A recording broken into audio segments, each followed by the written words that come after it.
Welcome everyone to our episode 81 of our podcast Cultivating a New Generation.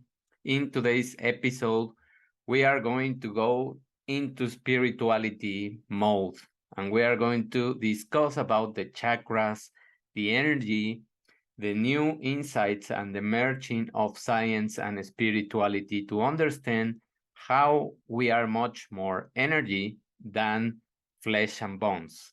So, without further ado, our episode is entitled Energy Medicine, the Science of Your Seven Chakras.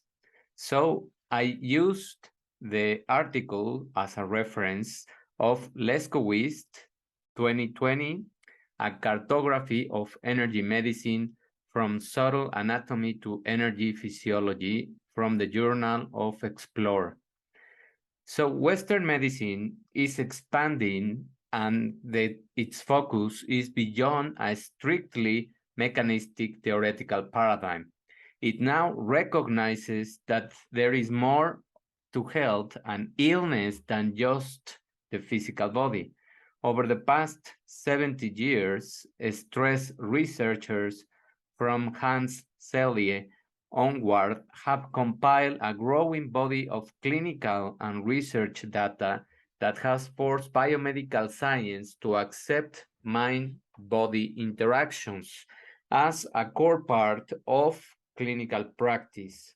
So, more recently, we have also seen that many ancient techniques that purport to utilize invisible healing energies have also begun to be accepted into medicine as therapeutic toolkit under the rubric of energy medicine, which we are going to abbreviate EM, and the biofield science. There is a lot of data right now. There is a lot of research into these new mystic, not trends, but new sources of science that are going to be mixed with spiritual phenomena and also phenomena of the consciousness.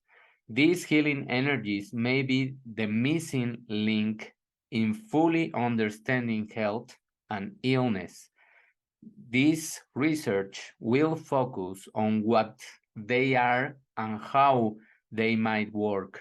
So we are going to understand what is this energy of the chakras, how are they controlling many of the specific points that they need, and how we can obtain also a lot of healing in knowing what they do.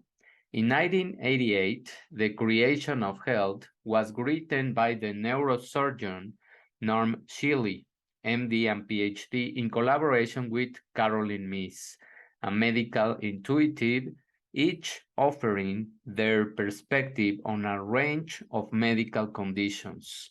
In the process, they demonstrated how the subtle energy model of health and illness could peacefully coexist with the medical model. So it is not about these teenage fights about who is better, science or spirituality, or what is the best truth. It is about working together, cooperating just as the body does, just as everything inside of us does, just as nature is always teaching us. And all of these things is what we should be learning.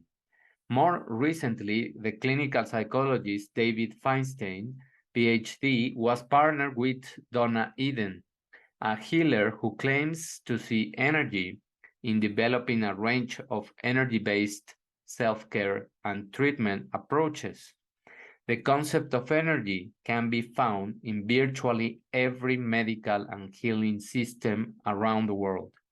Western allopathic medicine focuses on the biochemical energy that fuels cellular function, as mediated by the chemical ATP, which is the coin and the currency of our energetic metabolism, and it is the abbreviation of adenosine triphosphate.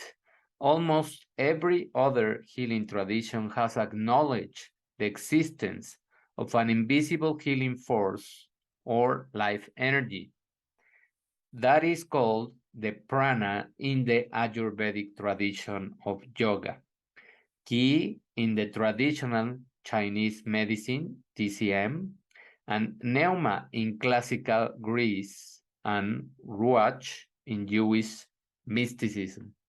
Each of these energy-based healing traditions develop its forms of energy medicine, which are acupuncture, pranayama, qigong, along with maps of energy systems that their methods will impact. The term subtle anatomy was developed as a contrast to Western medicine's gross or physical anatomy. Defining this array structures will help to clarify the similarities and differences among the various energy-based practices.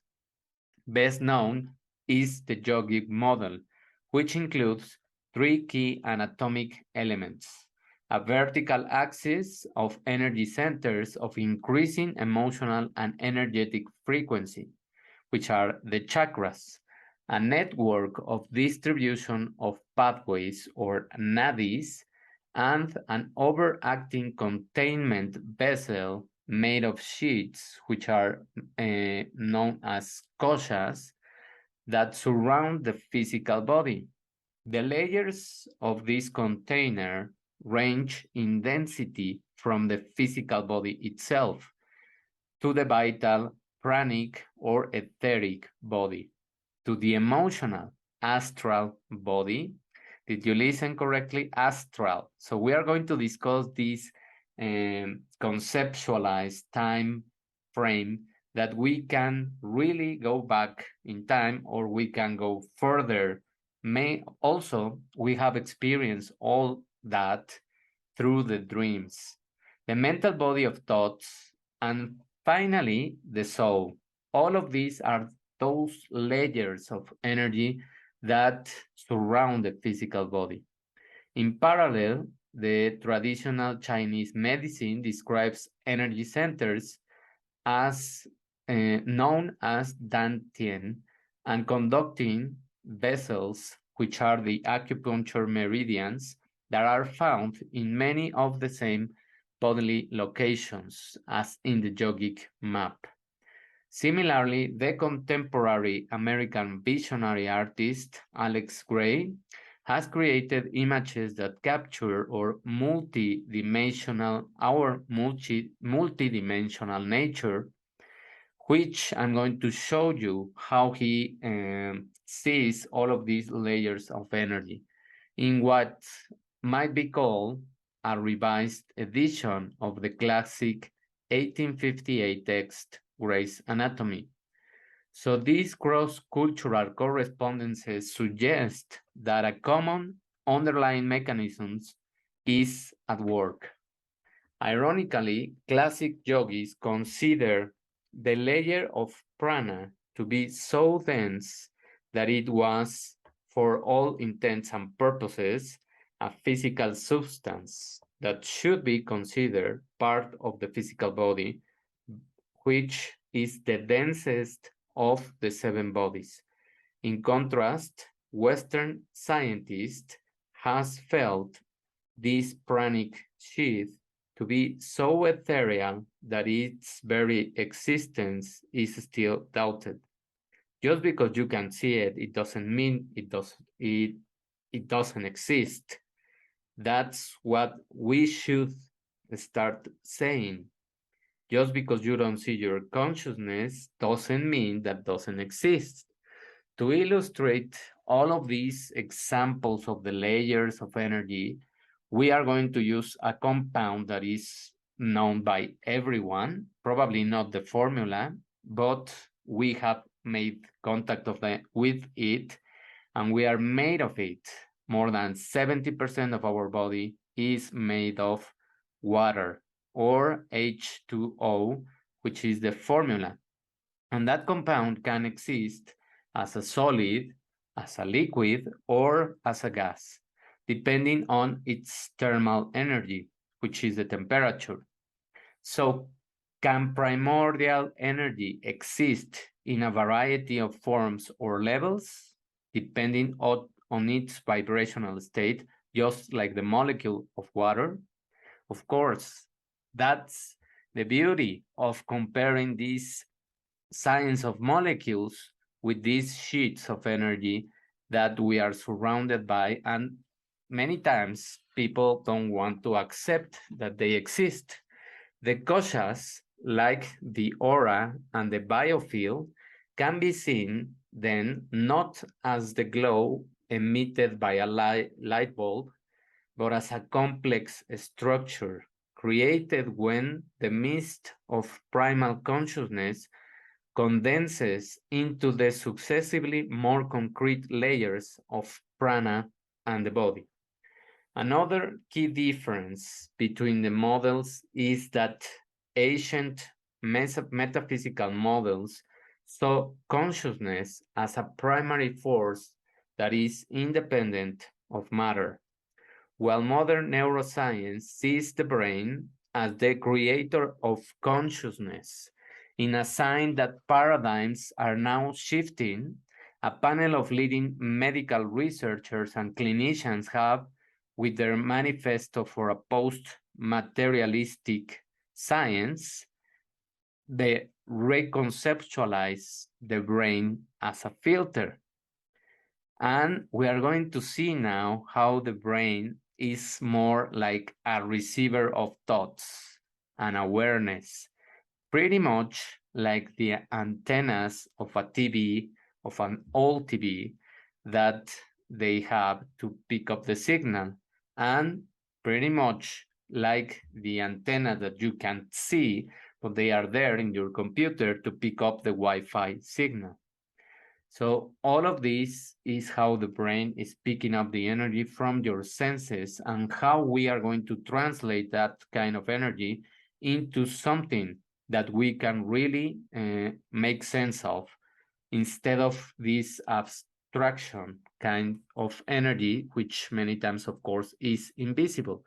The study of non-Newtonian aspects of consciousness dates back to Huygens, which he, in the 17th century, said that this substance is the luminiferous ether. The non-locality of consciousness is key, especially with respect to distant intentionality, intercessory prayer, and parapsychology. All of these mystic realms, all of these tradition, ancient traditions, and from really, really a long time ago, 17th century, and of course earlier, they have known about these kind of energies, and they have already picked up their use and make also a lot of progress in terms of health. But with these kind of teenage fights about who is better, science or spirituality, of this or these mystic concepts that we cannot see, but now we recognize, that's why we are being left behind in terms of how our health is really controlled by the power of this energy.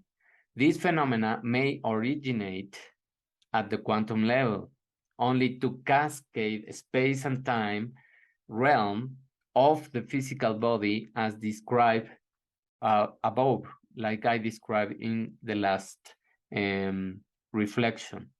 The steam analogy breaks down here because steam is not an agent with intention, as consciousness is. If we compare these three states of water with how we can see consciousness, well, consciousness is not going to be seen as a steam, but can be seen as an energy that is surrounding us, and this kind of energy is also protecting us from many of these energies that we pick up, and that's how we use our intuitive power, which we discussed in our previous episode. Now we are going to go beyond into a revised map of how these chakras are going to help us. A more precise model of subtle anatomy was developed about 150 years ago by the Western mystery school known as Theosophy. In Victorian England, occultists Alice Bailey and C.W. Leadbeater expanded on the yogic model of koshas. They posited that each of the 7 primary planes of consciousness has 7 further subdivisions of vibration or frequency. And as you can see, the number 7 is being now used for the layers that we have and for the sub layers that we are going to pick up, ranging from the highest, first, second, to the lowest, 6 and 7. Human beings thus contain 49 discrete strata in which and through which energy medicine can operate. The seven primary planes or bodies, in order of increasing subtlety, are physical, etheric, emotional, which relates to astral, mental, thought forms, causal, the soul, buddhic, the group soul, monadic, transcendental, and adic, which is the main source. So all of these layers, all of these chakras are going to give us these kind of higher vibrations that we can achieve if we start understanding how each level has a specific purpose.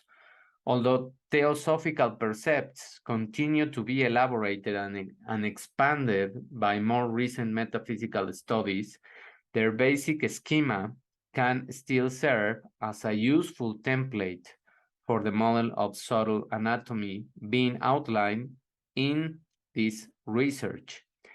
Now, we are going to give a brief description of each plane according to another researcher named Friedlander. Physical. What is the physical plane? The human body, the organism whose functioning is the subject of medical science, a study of gross anatomy and physiology. It's the level at which mainstream medicine intervenes via medications and surgery. That's the first layer, and usually that's the one that also a lot of physicians now just give a prescription of some medicine and they repair the problem because they just do the very basic things to heal the symptom, but not the root cause. Now, second plane, etheric. The 4 most subtle subplanes of this physical plane are called the etheric plane. In Ayurveda, this layer is called the energy sheath, which is prana, maya, and kosha. Victorian mystics call it the etheric double. In Germany, it was the doppelganger, and it is the template for the construction of the physical body, and prana and ki reside there on the 4th and 3rd subplanes, respectively.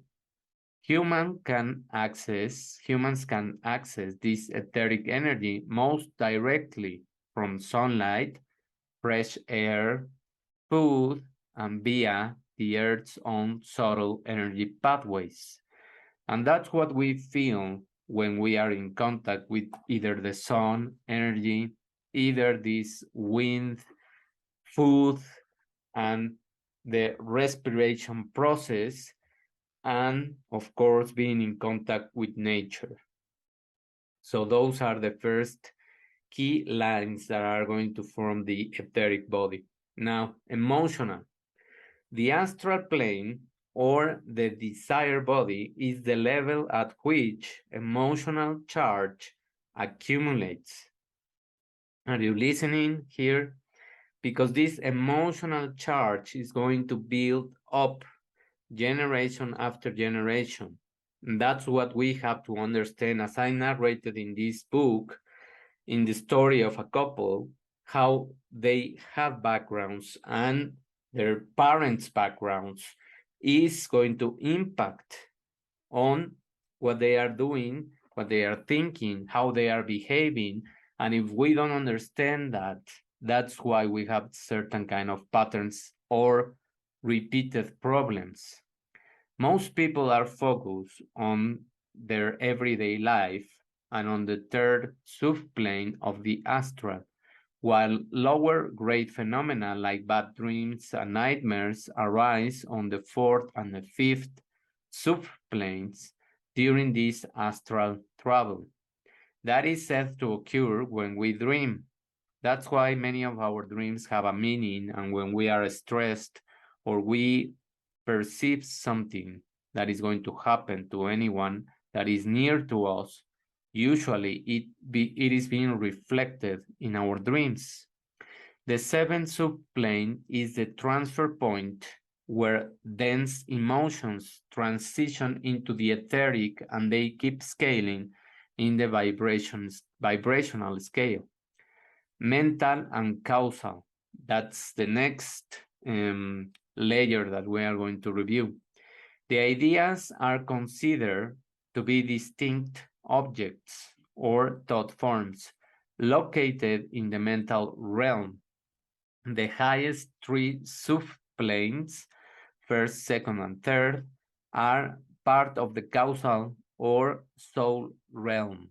And as you can see here, they are using the word causal because many of these thought forms, many of these ideas, which come very close to this emotional energy, are also going to have a cause and consequence in our lives, from which each reincarnating ego emerges and from which much channel information is originated.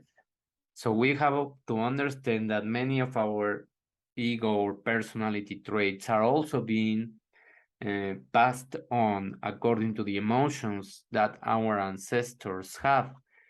And many of these channel information that is now in our body is going to give rise to many of the mental thoughts that we are having. Buddhic is the next level in these realms and is the group consciousness, the oversoul that supervises actions of several souls and many egoic personalities.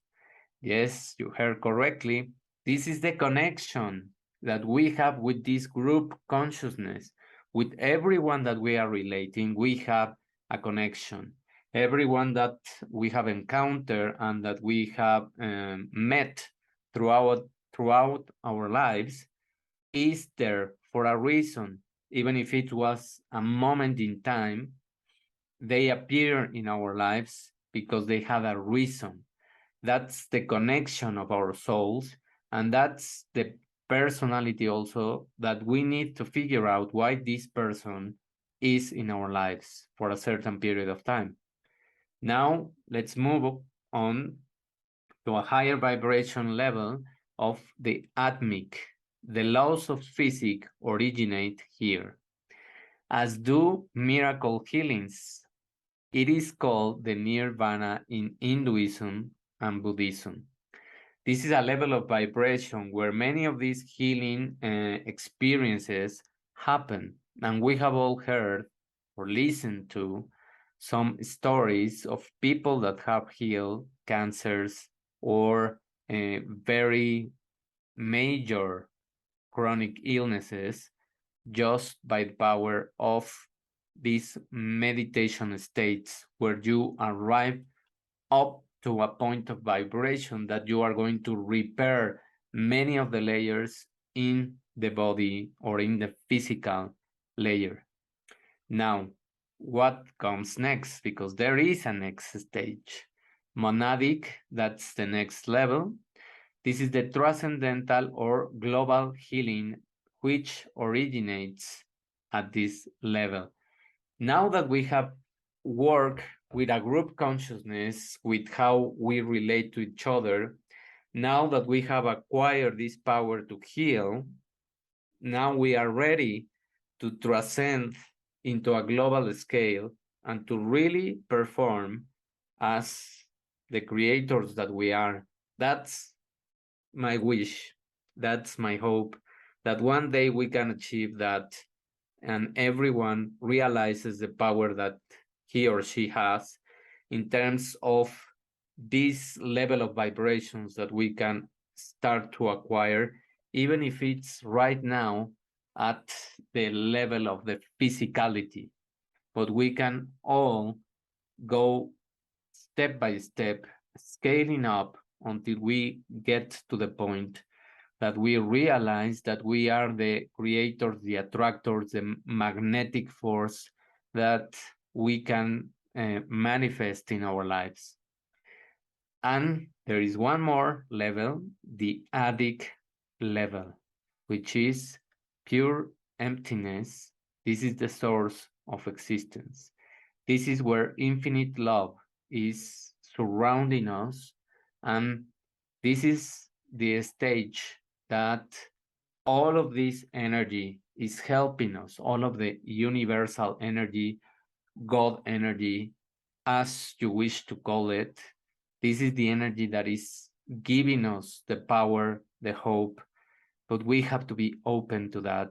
We have to believe on that energy, and we have to really give action to the vibrations, because this is also made of movement. Molecules, interaction, and energy is always moving. If we don't do anything, if we just rely on those science fiction concepts of the law of attraction, being here and writing down things and just staying here so that they make presence, that is not going to happen. So you have to move the energy so that you are able to scale it up. That's what we have to do. Now, we are going to see these diagrams of how these artists see the layers of energy and how the chakras are linked to a special or a specific gland and many of our specific things in terms of the health. Now, this is the diagram of the artist, which is showing us the different layers, the chakras first. And then if we go down into the chakras, we can see all of these, let's say, cables of energy and all of this luminosity here surrounding us in different levels, as we discussed. This is the first, which is very, very close, this etheric level, to the body. Now, this, as you can see, we have here another one, which is very close to the first layer, which is also an etheric level. And as we move on, it starts to expand and to radiate luminosity in terms of the vibrations that we are showing for many people of how we really work in terms of these kind of chakras. So the first one is going to be the Corona chakra, and we are going to go down, or the crown chakra in Spanish or in English. The crown chakra, the brow chakra. The crown chakra is linked to the pineal gland, and the emotion of this chakra is bliss. The sensation is scalp tingling.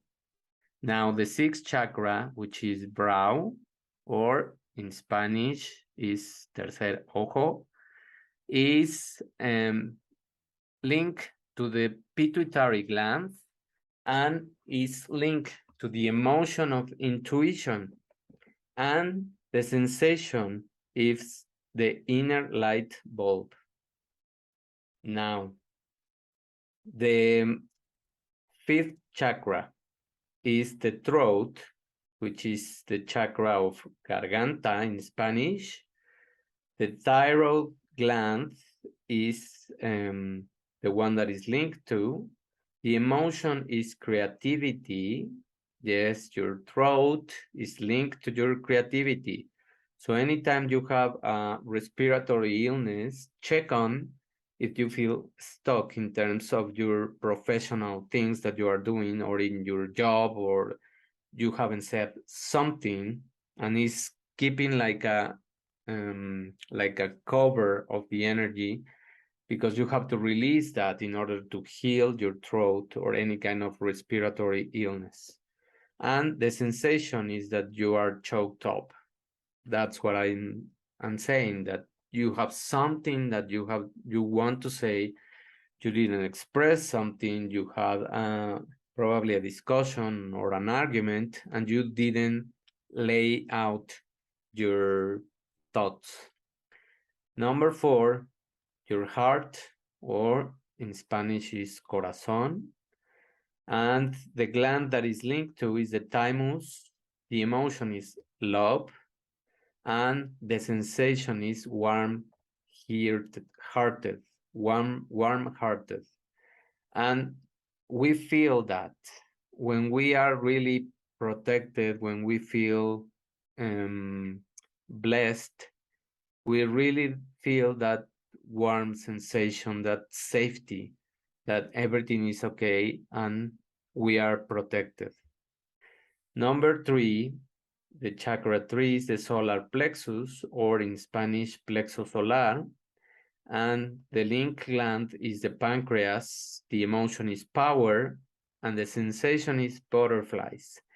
This is the chakra that is also linked to your gut health, to many of your intestinal realm of microbiota, and how we process all of this food, how we absorb the food, how the food is going to give us the nutrients, and how the nutrients are going to expand throughout the blood and our body to the cells.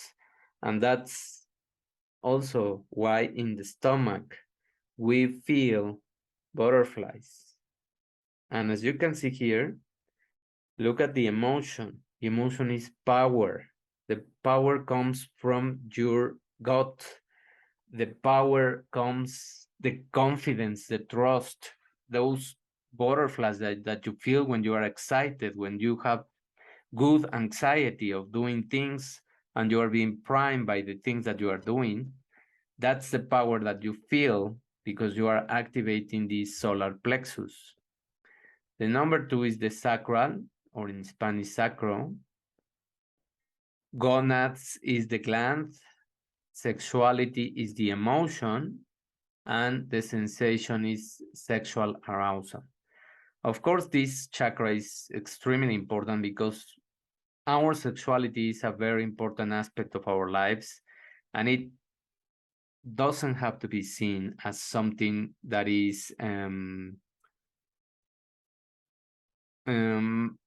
giving us shame or something. That usually is the concept that many parents make their children think about this sexuality and the sexual arousal. So the more that we see this as an energy that has to be released and that has to be seen as a healing energy, the more we are going to make this much healthy understanding of this kind of energy. The root chakra, or chakra raíz, is linked to the adrenal gland, is linked to the fear, and is the sensation of the adrenaline rush. And as you can see here, fear is the emotion.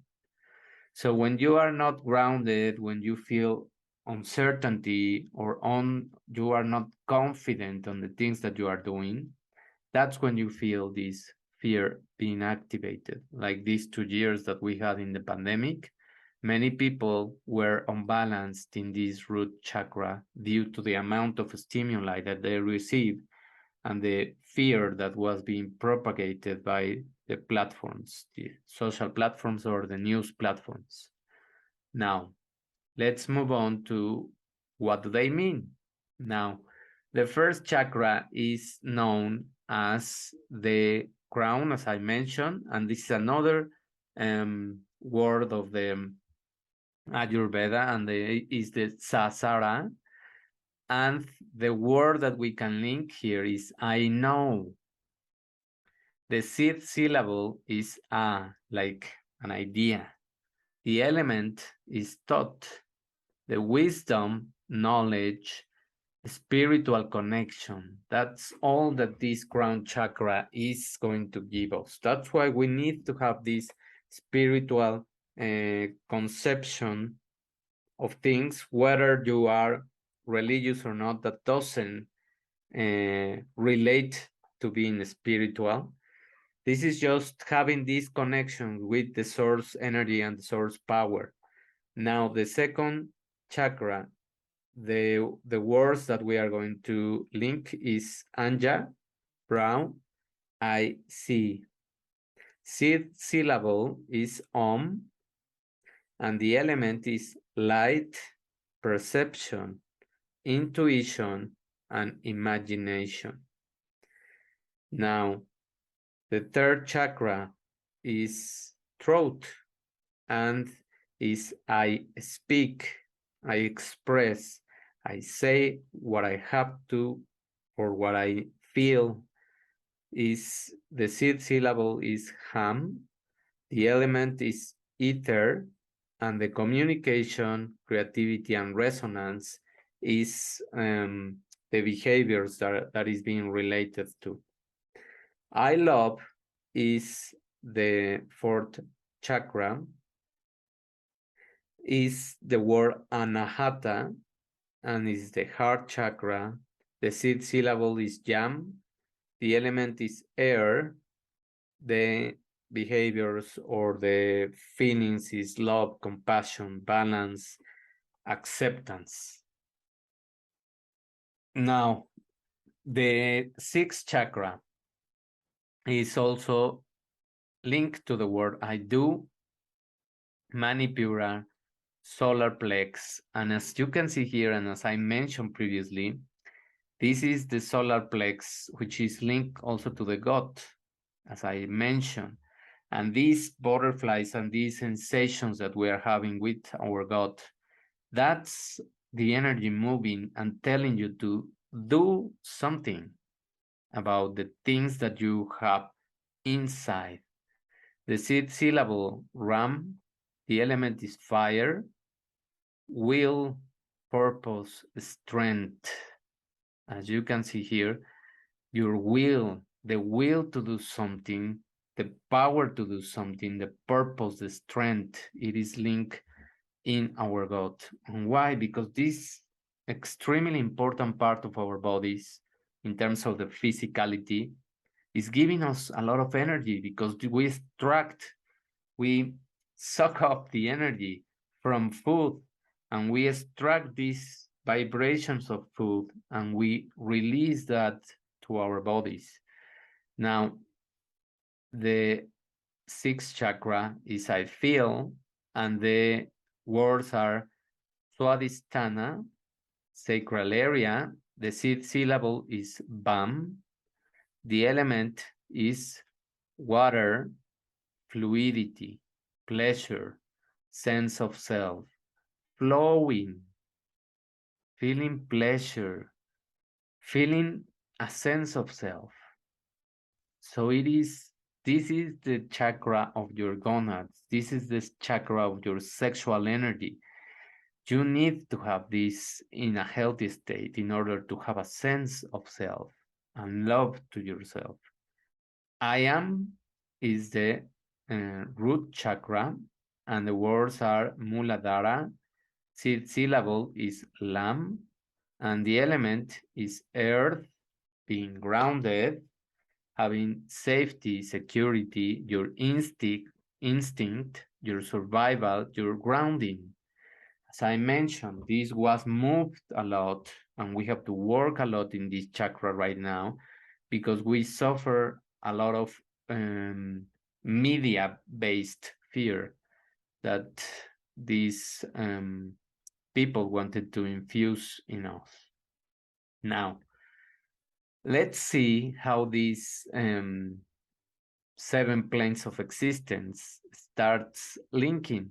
This is, well, for me, this is really, really exciting because it's understanding this science of vibrations, the molecules, the interactions, the atoms, and all of this is merging now with this mystical world, this spiritual side that is completely making sense of how we have a lot of power in terms of healing any kind of ailment or this is that we could have. Now, these 7 primary planes or bodies, in order of increasing subtlety, are the physical. So the physical is the 7, is in terms of vibrations, is the lowest in terms of being focused on this material aspect. And we have the physical body, which is being compared to the water, solid, liquids, gaseous, and then we achieve to the level of etheric, super etheric, which are going to make up for the etheric double. Now that we have satisfied or we have fulfilled the necessities of the physical body, we can move on to the astral body, which is the emotional astral body. And now, when we work with these energies of our emotions and we go back a little bit, at least 2 generations, probably your parents and your grandparents, and trying to find out more information of them, we can understand a lot of things that we repeat, that we start bringing to the present moment. And that's why we many times have these toxic interactions with people. Now, this emotional astral, when we start working and healing that part, we scale up to the 5th level or plane of existence, which is the mental, which has 2 or, well, some subdivisions, but these main 2 second subdivisions are called Rupa and Arupa, and they are the mental body, your thoughts, the causal body, which is now being related to your soul, and this is going to link us, the causal body of our soul, with the next level of existence, which is the Buddhi. And as we mentioned in the reflection and in the explanation, it is the group soul, this intelligence of our thoughts, seeing the cause of the things that we are producing with the thoughts, is what is going to link us to the group intelligence, and is going to give us more intuition of the things that we have to do, we have to follow, the energies that we pick up from people, from places, from interactions, from anything that you are doing in your life. If you allow yourself to reflect more on these kind of energies, you are going to enhance your intuition to a level where you are going to have a very powerful energy that is going to heal at the level of your soul, and is going to link you to the spirit energy. And this is known as the threefold spirit in man, or in several religions, we have this trinity of existence.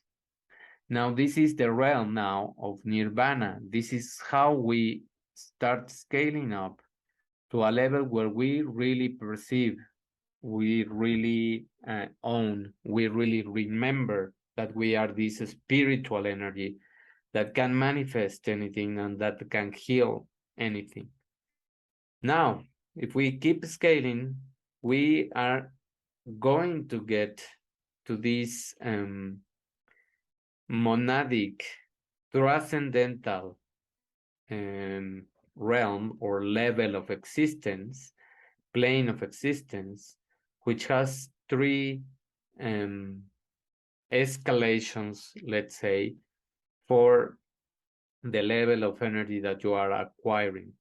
While you are now recognizing that you are an spiritual energy, you are going to arrive to this third level or third sub-level of this Anupadaka, which is this monadic transcendental energy, so that you really start moving up, moving upward in the scale of vibrations and arriving to the second plane, to the second subdivision of this Anupadaka, and you're going to arrive to the first and this very high level of energy, which is your source energy, your adic energy. And this is the triple manifestation of the Logos. Logos is knowledge.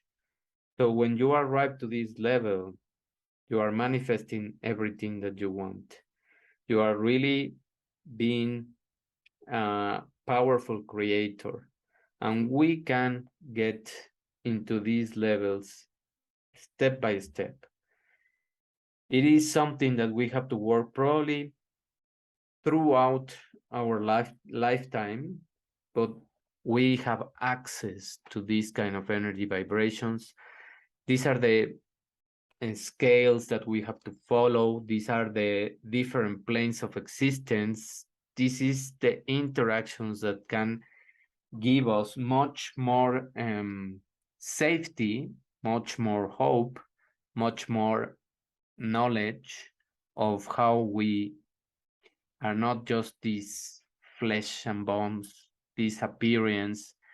We are much more that is irradiating light and that is transmitting this light to the people.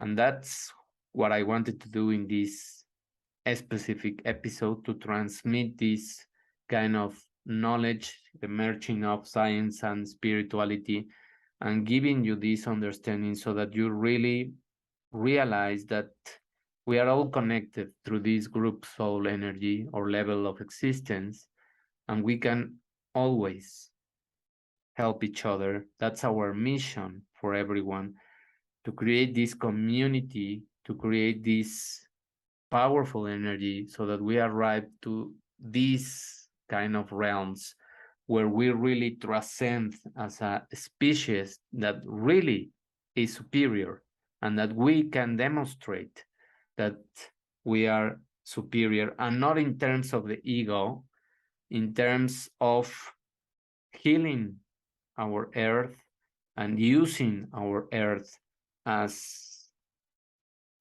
the mother that it is, as the knowledge that it is, as the wisdom that it has, and as this grounding energy that we can always count on. Thank you very much for paying attention. Please, if you like this episode, if you think the information is valuable, I'm just asking for one thing: a comment, a reaction, and if you want to subscribe to the channel, you know where to do it. I will leave the link, and this is information that I'm just being of service to you. So I just ask for an answer in terms of your attention. Thank you. Have a wonderful day. Have a wonderful experience of these chakras. And now you know how you can work with each of these kind of energies and what can you do in terms of heal yourself. Thank you. Bye.